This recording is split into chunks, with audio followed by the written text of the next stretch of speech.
What's up, RoadCraft builders? F5 Dad here, and I got a great December update. So we got 3 new vehicles, we got a no time limit demo, and we have better compatibility for all you wheel drivers out there. Oh, and I forget to mention, we also got vehicle modding coming.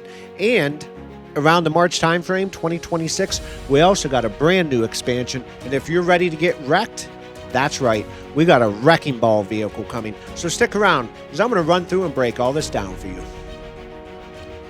So before I dig into the December update, let's take a look at the RoadCraft roadmap, which I have on screen currently. Of course, we're beyond September. The rebuild expansion did get released.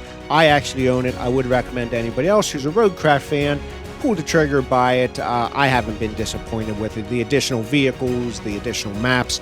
And then, of course, we're into December, and that's the big update, along with Expansion 2, which I'm most excited for at the end of first quarter or in March of 2026. And then, of course, they have Expansion 3, which is, we really don't have any information around that, except it does state free truck modding. So I am going to touch base on that here later in the video. But let's flip back to the December update. So it is called the Timberworks Pack.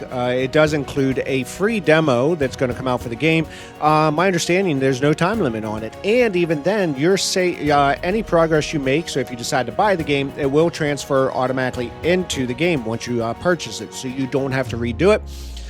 Additional wheel compatibility, bug fixes, and of course, 3 additional vehicles. Now, this is where things begin to fall apart. And unfortunately, there is a big but here, because what happened was Saber Interactive, and I'm going to flip my screen over, guys, they had to pull the patch. So it was called Patch 5. They had to revert it. So those 3 vehicles, anything else has now been backed off.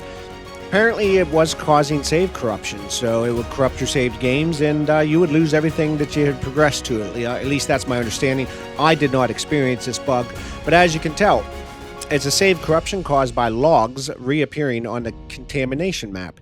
As of right now, as of this video, there is no ETA, and so I'm not sure when they are going to re-release this, but I do want to, point out to everybody, in case you are experiencing that, it is because of an issue around the logs and the contamination map. Now, also, I do want to give credit to Saber Interactive. I mean, look, it always stinks to have something fail or corrupt your saves, but at the same time, I can appreciate any company who's going to go out of their way, announce that, hey, we messed up, we got to pull this back. And that's exactly what they're doing. They are providing transparency. Speaking of vehicles, why don't we go ahead and talk about 3 vehicles that make up the latest update before it got released. Now, I do not have any gameplay footage of the vehicles, because when the patch did get released, I just simply didn't have time to play RoadCraft because I was involved in multiple other things. The more I think about it, I think it was a blessing in disguise, because the save corruption did not impact me. So up first, guys, we do have the Scout vehicle. It is the Dawn 72, as you can see here on screen. Now, all the vehicles I'm about to show you, I did watch gameplay footage of other people, and this thing looks pretty cool. It does have a trailer that's attached to the vehicle itself, or to the Scout itself, and you can add cargo, and you can even strap it down. I also noticed it's pretty fast, or I should state RoadCraft fast. And the other thing I really like about it is, being it is a Scout vehicle, to me it's the most versatile. It also means it's the vehicle you're probably going to use the most when you really think about your maps, as many of the other vehicles are specialized. You're only going to use them at certain points. So yeah, this is the vehicle I am most excited for. So up next, we also have the Forester Neo. So it is kind of a heavy tracked log forwarder, or what I'll call log transporter. It is the first log transporter that is tracked, or at least I'm fairly certain that is the case. As with the next vehicle I'm about to show you, along with this one, I can take it or leave it, because they already have other vehicles in the game that, to me, seems to be just as efficient. But until I get to try them myself, I can't state that with confidence. I will state, though, the gameplay footage I did see, this thing is pretty slow. And I guess compared to most tracked vehicles, they are going to be slow. So yeah, I can take it or leave it. And finally, guys, we have the MTK 2026. So this is a log cutter. Same concept. I'm not too excited for it. I mean, I got other vehicles in the game that can do the same thing. I don't see anything that kind of stands out of its way to impress me and say, hey, I can't wait for this. The one thing I did notice is that arm that kind of cuts the tree, and I apologize to any of the, construction experts out there because I don't know my terminology when it comes to these vehicles. It is pretty short. So, as it comes over top of the truck, you basically got to be on top of the tree to make any cuts, or at least from what I've seen in the gameplay footage. I mean, common sense does state you'd probably want to back in towards the tree. That way the arm has an extended length, and then you can kind of be a little bit further away, cut the tree, and then trim it, or however you want to state it, then load it onto your transporter. Again, I appreciate all the work that developers are doing, but out of the three vehicles, the Scout vehicle is what I am most excited for. Now, along with these three vehicles, the additional updates that encompass the latest update before it got taken away is stability improvements around the game itself, fixes some crashes. Along with that wheel support that I talked about, you can turn weather on or off. So it's really the rain. I think if you go into the options, scroll all the way down, there is an option. You can turn the weather on or off. All I'm going to say to Saber Interactive, please give me thunder and lightning. That's all I want as part of this game. Thunder and lightning. I don't forego the weather on and off. Give me lightning. So I am pleading with you. And the other really cool thing that they do is the demo. So the demo is a 4-player co-op demo. It does allow you to play through the first 2 maps. And my understanding is there's no time limit to the demo. And any progress that you make as part of the demo, if you buy the game, all of your gameplay will transition to the game once you buy it and you unlock it, so you don't have to redo all the work that you did. So a lot of great information around the update. Unfortunately, as of this video, there is no ETA when it's going to get re-released. Obviously, they want to fix the save corruption. And up next, guys, is the most exciting thing I want to talk about, and that is around the new expansion coming out in 2026. And if you want to get wrecked, stick around so I can touch base on what it includes. As we move into 2026, I'm excited to see what RoadCraft has set forth for all of its players. 2 expansions are set forth, along with many other updates, I'm assuming, in between.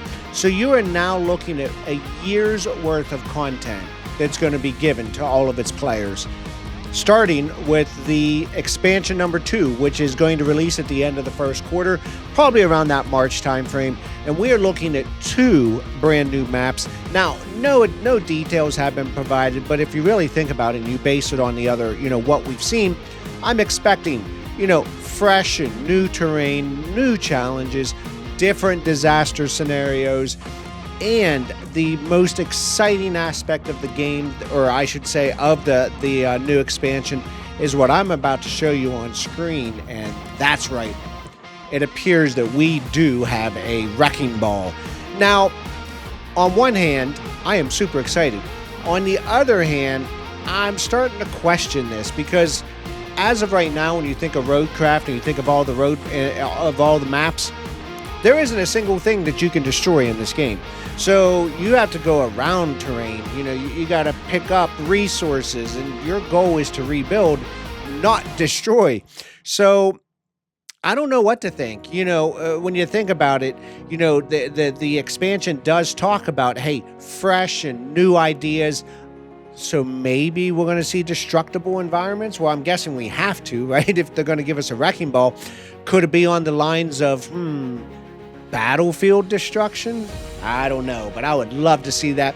I'm just questioning things, because actually, you know what? I'm going to go on the record now and state, I bet you that the destructible environments from the wrecking ball can only be used with the new maps as part of expansion 2 and beyond. I'm going to say you probably won't be able to use them in the original maps and even around the rebuild expansion, just because that would be a time sink, and you would need teams dedicated to basically redoing all of those maps. Now, to be fair, I could be wrong, but I'm going on the record stating I bet it won't work with the current maps that they have. So next section, let's talk all about the vehicle modding, because I think there is some confusion about what it's going to offer and what it can do. So let's talk about one of the most requested features by the RoadCraft community, and it is vehicle modding. Now, when you think about what's in-game currently, you can add paint jobs and you can add, basically company colors to all of your vehicles. But according to Sabre back in November, they did state that vehicle modding is currently on its way and scheduled to release in 2026. Now, I do want to clear up some confusion, because if you go out to the community forums, you're going to see two kind of different discussions. You're going to see one that talks about vehicle modding, and two, you're going to hear about vehicle upgrades. So what I want to point out is vehicle modding is going to allow you to download custom created or community created vehicles. It could be new vehicles. It could be variants of different types of vehicles. It could be a vehicle with a new skill set. Basically, vehicles that you may typically not find in the base game. The other aspect is vehicle upgrades. Now, when I think about a vehicle upgrade, that is kind of taking a current in-game vehicle and you're going to upgrade its tires, you're going to upgrade its engines, maybe the suspension. That aspect of it is not coming to RoadCraft. I think you can do that in SnowRunner. So think about SnowRunner and the upgrades. That aspect is not coming to RoadCraft, and it was confirmed by the developers. The piece we are getting is the vehicle modding. And from the timeline that I'm looking at, I'm going to say it's probably going to come out sometime in the March timeframe, right around Expansion 2 or shortly thereafter. What I'm excited for, though, is this vehicle modding aspect, because I can only imagine some of the custom creations we're going to get from the amazing community that's supporting this game. And yeah, I am super excited for this aspect, and I cannot wait to see what's about to come. If you're enjoying RoadCraft, what are you guys most excited for as far as the timeline in 2026? And throw it down in the comments below, as I love reading what the community wants to say around this game. And while you're at it, guys, subscribe to the channel, as I am slowly grinding away from 74 subscribers and trying to get 1,000. So support me and the channel and like the video. And while you're at it, share it out to anybody else who might find interest around RoadCraft. And with that, click F5, reset and reload.